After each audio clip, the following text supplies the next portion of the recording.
Alors la thèse s'écrit. Et elle s'écrit vite, elle s'écrit très très vite parce que j'avais accumulé tellement de matériel.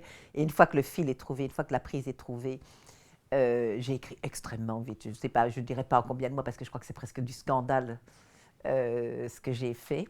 Mais aussi très joyeuse. Je veux dire, s'il y a bien quelqu'un qui a eu la thèse, l'écriture de thèse joyeuse, quand j'entends la plupart de mes collègues qui disent que c'était le pire moment de leur vie, que c'était pénible et tout, à moi pas du tout, du tout, du tout. C'est incroyable, quoi. Je redécouvrais, en fait, ce qui se passait, c'est qu'une fois que j'avais ma prise, que j'avais ces ethnopsychologues, etc., tout m'apparaissait, mais raconter, fabriquer de l'histoire, fabriquer de la pensée, c'était extrêmement joyeux. Et c'était même extrêmement compliqué de ne pas écrire. Je veux dire, moi j'ai écrit cette thèse en devant, par moment, me discipliner. Donc je descendais, j'arrêtais vers 9 h du soir, alors en ayant commencé pratiquement à l'aube.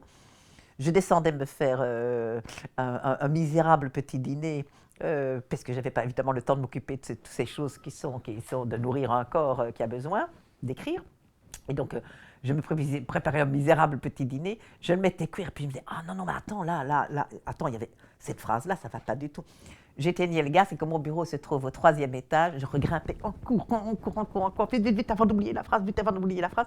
Je me remettais, puis 1 heure après, je me disais, oh merde, il me semble que, oh là, j'ai faim, oui, c'est ça que j'avais il y a 1 heure d'ici, j'avais faim, il faut redescendre. Et je redescendais, je rallumais le gaz sous mon petit dîner. Et parfois, à minuit, j'étais toujours pour finir par manger une espèce de croûte infâme, complètement brûlée, etc. Donc, j'ai dû mettre au point des dispositifs pour retrouver un peu de vie. Mais cette thèse s'est écrite scandaleusement vite, mais de façon très compréhensible. Et peut-être qu'on me le reprochera si on allait lire l'original de la thèse, qui marque peut-être.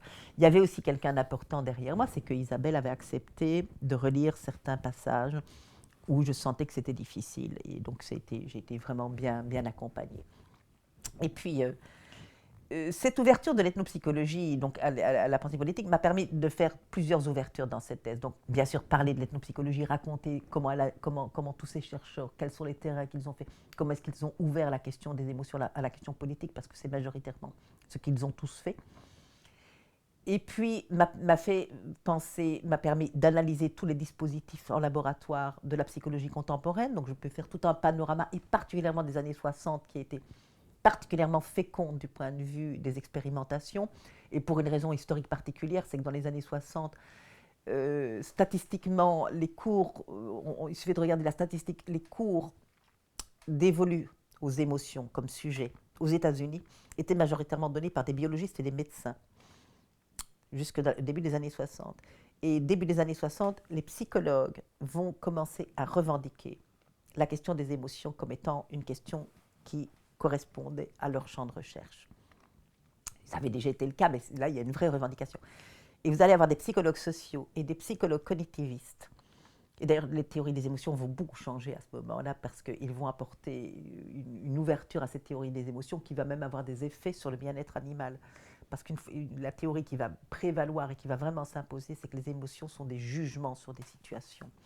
Et une fois que vous pouvez dire que les émotions sont des jugements sur des situations, vous pouvez faire entrer les jugements en laboratoire. C'est-à-dire que vous pouvez évaluer les effets des situations et de considérer. Et puis, ça va pouvoir passer au bien-être animal quelques années plus tard, parce que la théorie des émotions comme jugement, ça veut dire que les animaux peuvent juger des situations, et ça va vraiment ouvrir la question du bien-être. Mais je reviens donc aux émotions, et donc ça me permet d'analyser les dispositifs scientifiques, de les analyser avec le même type d'attitude que les ethnopsychologues, de découvrir que les années 60 sont une période très féconde, avec des tas d'expériences où les psychologues sociaux vont montrer, mais vraiment des périodes très amusantes, très très riches, vont montrer, mais vous savez, le corps, oui, bien sûr, bien sûr, il y a une dimension corporelle dans les émotions, il faudrait être fou pour le nier, mais le corps ne suffit pas.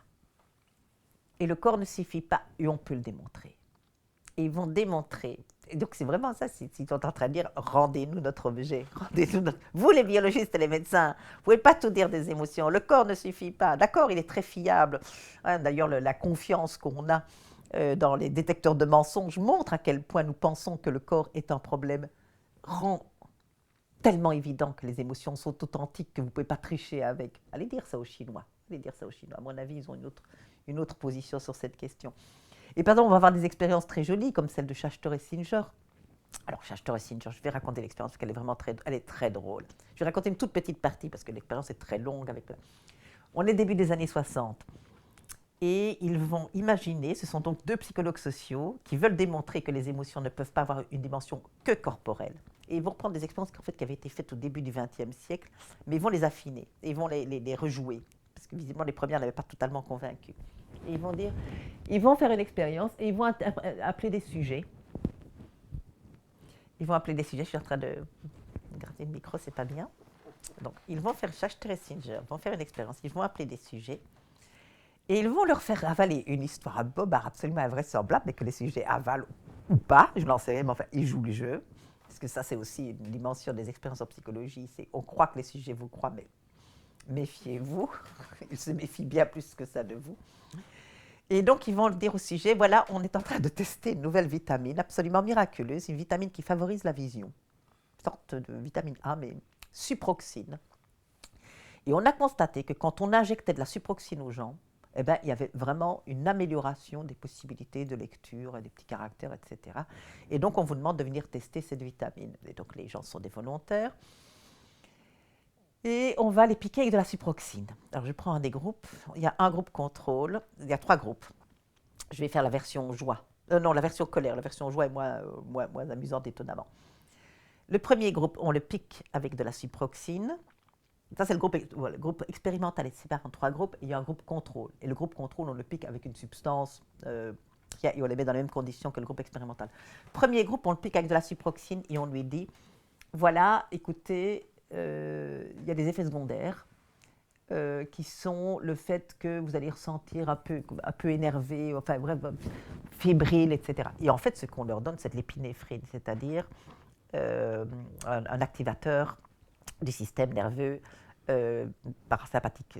Bon, j'essaie de ne pas me tromper parce que il y a très longtemps que j'ai relu cette expérience. Enfin, un type d'adrénaline, voilà. L'épinéphrine, c'est une forme dérivée de l'adrénaline. Et on leur décrit les effets réels de l'adrénaline. Le deuxième groupe, on leur dit, il n'y a pas d'effet secondaire, vous attendez, pas de problème, etc. Et le troisième groupe, on leur donne des effets secondaires, mais qui n'ont rien à voir avec la réalité. Oh, vous allez avoir la plante des pieds qui chatouille ou des trucs comme ça, quoi. Vraiment un truc rien à voir avec les effets de l'adrénaline. Et puis, on les met dans une situation, on leur dit, écoutez, comme il y a un temps de latence entre les effets, entre la piqûre et les faits réels, etc., il faut 20 minutes, une demi-heure. On va vous demander de patienter. Là, dans la salle d'attente, il y a un autre sujet d'ailleurs qui est là en train de patienter pour la même expérience que vous. Et si vous voulez bien, pour nos statistiques, remplissez un petit questionnaire. Et donc, le sujet s'amène à côté de ce qu'il croit être un sujet comme lui, alors qu'en fait, c'est un complice de l'expérimentateur qui va devoir lui faire des choses. Et les questionnaires, ils ont tous les deux leurs questionnaires. Et après 2-3 premières questions qui sont déjà un peu bizarres, la troisième ou la quatrième devient combien de fois vous lavez-vous par semaine? 1 fois, 2 fois, pas du tout. Et puis, est-ce que vous avez déjà eu des troubles psychiatriques? Est-ce qu'il y a eu des troubles psychiatriques? Et des trucs de plus en plus insultants pour arriver au bouquet final dans cette Amérique puritaine des années 60. Combien d'amants a eu votre mère? Et le complice de l'expérimentateur s'énerve et essaye d'entraîner le sujet dans sa colère. Il dit, mais c'est pas possible, on ne peut pas nous faire remplir des choses comme ça, enfin, c'est pas croyable et tout. Et à un moment donné, il va se lever. Au moment de la dernière question, il va déchirer sa feuille. Il dit, moi, je sors et je claque la porte. Et puis, on constate que les sujets, premier groupe, effet réel, ils restent calmes. Ils ne s'énervent pas, ils remplissent le questionnaire. Deuxième groupe et troisième groupe, ils s'énervent et ils montent rapidement en colère. Ils vont manifester de la colère. Comment est-ce que Schachter et Singer expliquent ça? Et puis, ils vont interroger les sujets. Parce que les sujets qui connaissent les effets réels de la substance qui leur a été administrée sur leur corps ne vont pas tellement entrer en colère parce que l'activation qu'ils vont ressentir dans leur corps, ils vont l'attribuer à la cause physiologique. Et ceux qui ne peuvent pas l'attribuer à la cause physiologique vont servir de support. Cette colère physique va en quelque sorte servir de support, va nourrir une colère orientée vers les événements. Et ce que Schachter et Singer essayent de montrer, c'est finalement, sans un environnement que vous pouvez juger moralement éventuellement, il n'y a pas de réelle émotion, puisque rien que l'adrénaline ne suffit pas à susciter une émotion, vous avez uniquement des affects physiques. Et donc, sans environnement social, pas d'émotion. Et donc, ils essayaient de remplir. Donc, toutes ces expériences-là, bien, je me suis vraiment bien amusée. Et donc, je parle du plaisir que j'ai eu à écrire cette thèse, parce que j'avais tout ce matériel où ils se sont vraiment bien éclatés, hein, ces scientifiques, ils ont été imaginatifs, etc.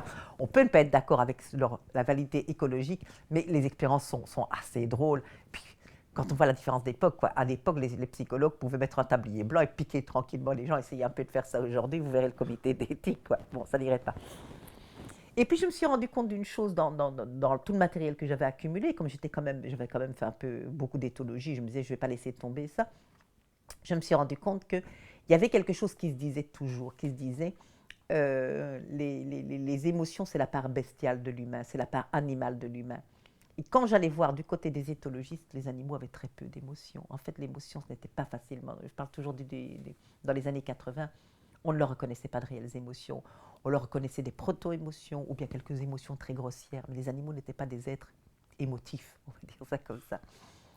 On ne pouvait pas le reconnaître parce que l'exceptionnalisme humain était encore tellement prégnant que les émotions étaient déjà des compétences trop sophistiquées pour les animaux. Et donc, pas d'analogie, etc. Et donc là, ça m'a interrogée. Et je me suis dit, j'étudie l'ethnopsychologie, j'étudie la psychologie de laboratoire, mais la manière dont nous concevons les émotions chez les animaux fait aussi partie de notre bagage culturel, fait aussi partie de notre conception et va aussi influencer la manière dont nous percevons les émotions. Est-ce que par animal, oui, mais si les animaux ne peuvent pas en avoir, et quel est le rapport avec les animaux? Et donc, je suis allée faire une recherche qui était très intéressante et très simple, c'est de me dire, mais tiens, mais quels sont les chercheurs qui sont capables de reconnaître des émotions aux animaux et pourquoi? Bon, je ne vais pas trop m'intéresser à ceux qui ne peuvent pas parce que j'ai rien à apprendre d'eux.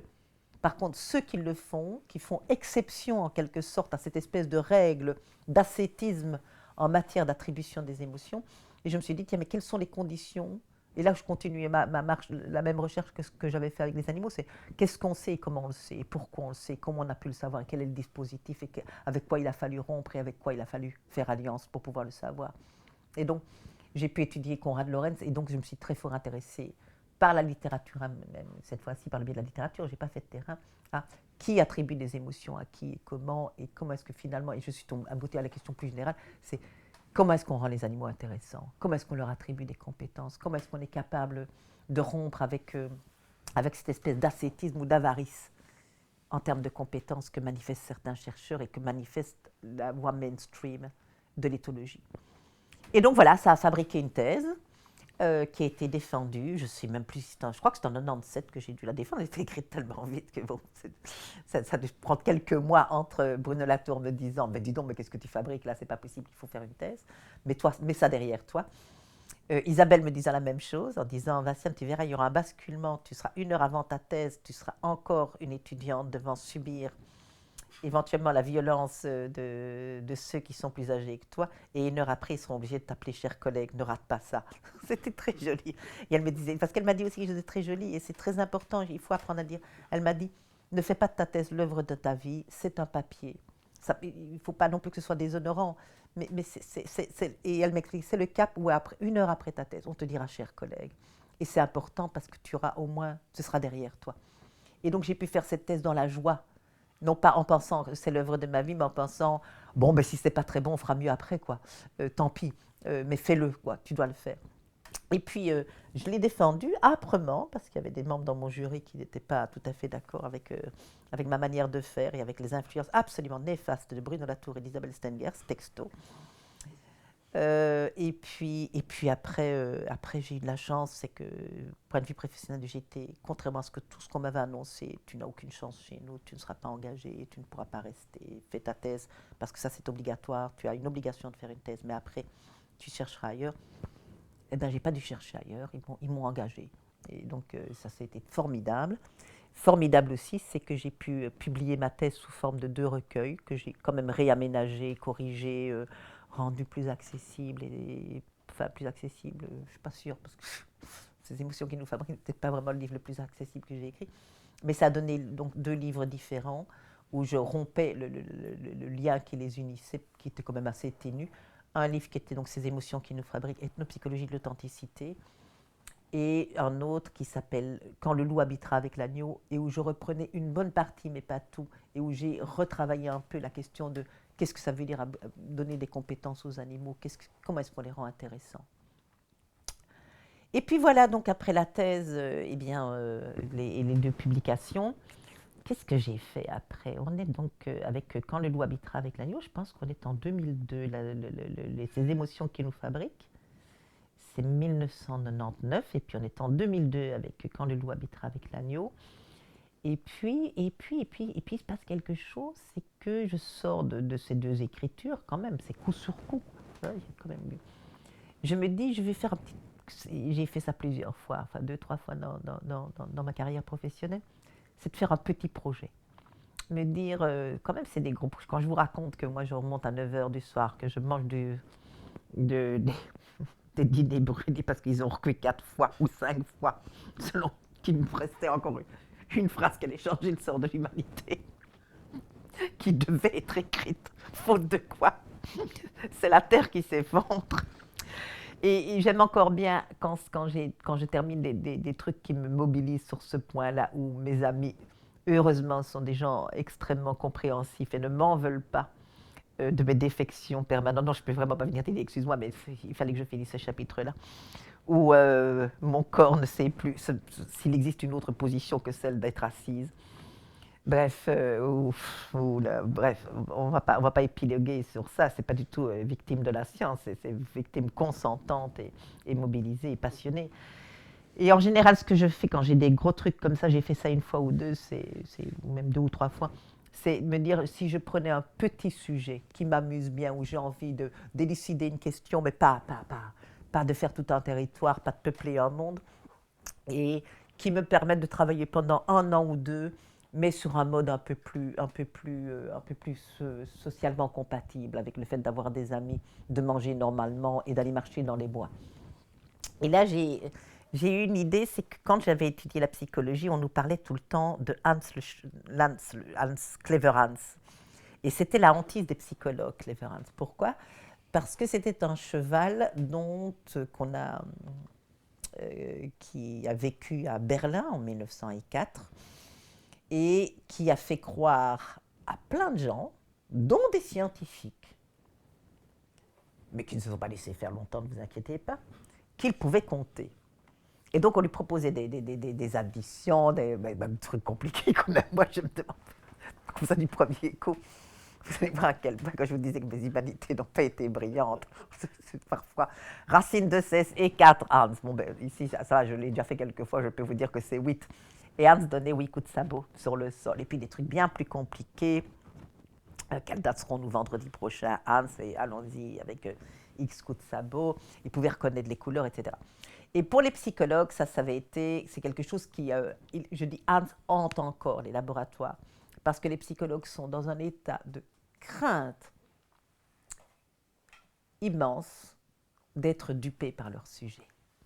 Et qu'est-ce que serait qu'être dupé par son sujet? C'est de lui faire comprendre la réponse qu'on attend de lui, sans s'en rendre compte, et que le sujet vous fournisse non pas la réponse qu'il possède en lui-même et qu'il va vous révéler, mais une réponse que vous lui auriez soufflée. Donc ça veut dire que votre sujet répondrait au drame par excellence. Là, c'est la dramaturgie la plus horrible en psychologie. Il répondrait à vos attentes. Et donc vous auriez de l'artefact de bout en bout. Et c'est ce qui fait que les psychologues mentent tellement à leur sujet. Que par exemple, on vous fait croire qu'on vous pique avec de la ciproxine, qui serait une vitamine A totalement inoffensive, mais avec des petits effets secondaires, quand on va essayer de voir comment vous réagissez au fait qu'on accuse votre mère d'avoir eu des amants, pour faire bref. Et donc, cette hantise de Hans, je me suis dit, mais c'est bizarre, parce que moi j'en ai entendu parler par notamment Robert Rosenthal, qui est un psychologue qui avait été important dans mes propres recherches, je le mentionne assez souvent. C'est un psychologue qui avait montré que si vous dites à des étudiants que les rats qu'ils vont faire courir dans le labyrinthe sont brillants, ou qui sont complètement mauvais à cet âge, donc qui sont héritiers d'une lignée sélectionnée pour être brillante, et que vous avez une autre lignée sélectionnée pour créer des rats idiots, et bien que vous demandez à des étudiants, voilà, on vous donne un des produits de cette lignée, mais on ne sait pas s'il est intelligent ou idiot, parce qu'il y a longtemps qu'on n'a plus testé, qu'on a continué la reproduction en veillant à ce que les idiots restent ensemble et les intelligents ensemble. Et si vous donnez à des étudiants Serala, eh bien, si l'étudiant croit qu'il aura intelligent, il aura de meilleures performances que l'étudiant qui croit qu'il aura idiot. Enfin, c'est une histoire très connue chez les psychologues, ils adorent ça, etc. Méfiez-vous des attentes, etc. Donc Rosenthal avait démontré ça en dupant ses étudiants. Beaucoup plus compliqué que ça, et c'est parce que c'est beaucoup plus compliqué que ça m'intéressait. Toujours est-il que Rosenthal, évidemment, fait référence à Hans pour justifier et ses recherches et sa théorie. Et il y a plein de gens qui font référence à Hans. Mais donc, pour Rosenthal et pour la plupart des psychologues, c'est un simple effet d'attente qu'on ferait passer. Donc, il faut tout le temps se contrôler. Donc, c'est vraiment une entreprise de contrôle, d'autodomestication du psychologue. Quand je vous dis que c'est un champ disciplinaire, on n'imagine pas à quel point. Et puis, je vois chez Rémi Chauvin l'hypothèse que Hans serait peut-être télépathe. Et il l'étaye peu, mais il l'étaye un peu. Anne aurait été dotée de télépathie. En fait, il ne répondait pas tellement aux attentes de ces questionneurs, mais il lisait dans leur tête la réponse qu'ils devaient fournir. Et Rémi Chauvin, bon, il peut être fantasque, mais c'est quand même un scientifique qui a pignon sur rue et qui a fait des recherches très, très intéressantes en éthologie. Je me disais, donc c'est pas n'importe qui, quoi. C'est pas c'est pas un chercheur écossais dont on suspecte parfois qu'il est parce qu'il y a Rupert Sheldrake qui fait des choses très intéressantes aussi, mais dont on peut penser parfois que ses statistiques répondent un peu trop bien à ses propres convictions. Enfin bon, je ne veux pas dire du mal de Rupert Sheldrake parce qu'il fait vraiment des choses intéressantes au demeurant. Toujours est-il que je me dis, c'est quand même bizarre cette histoire qu'on puisse avoir des deux sons de cloche aussi différents. Et il y avait encore d'autres sons de cloche en disant, mais l'enquête qui a été menée n'a pas été bien menée, etc. Je me dis, tiens, c'est peut-être la peine de la reprendre. Je vais, allez, c'est 2 ans de travail maximum, peut-être même pas. On est donc, il y a quelques mois après la sortie d'un livre, en général, on ne travaille pas beaucoup parce qu'on s'occupe de la sortie du livre, puis on fait tout ce qu'on n'a pas eu le temps de faire depuis 2 ans, on voit les amis qu'on n'a plus vus, on paye les impôts qu'on n'a plus payés, on répare les frais de justice de tout ce qu'on n'a pas fait parce qu'on n'a pas rendu ses papiers à temps et tout. Donc on répare les bêtises de 3 ans d'absence dans un monde social, et puis on se remet au travail. Et donc je me disais, allez, ça va aller assez vite, assez peu de recherche, je vais m'occuper de ça. Et je m'occupe de ça, et ça me passionne. Alors, qu'est-ce que je fais?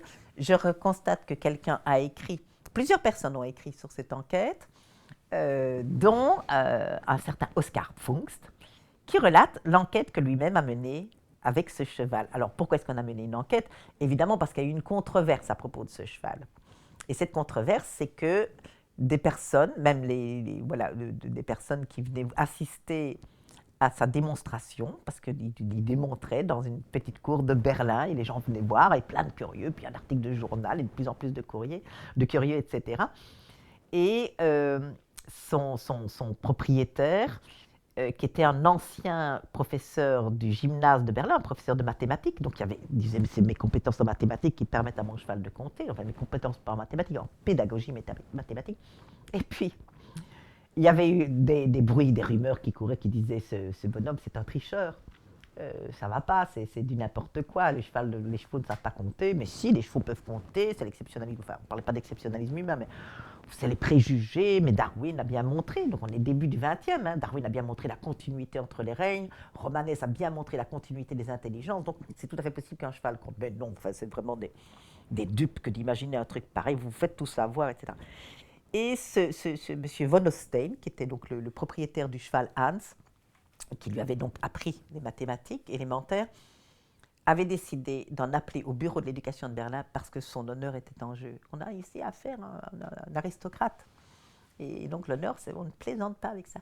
Et donc il avait demandé au bureau de Berlin qu'on vienne vérifier que lui ne trichait pas.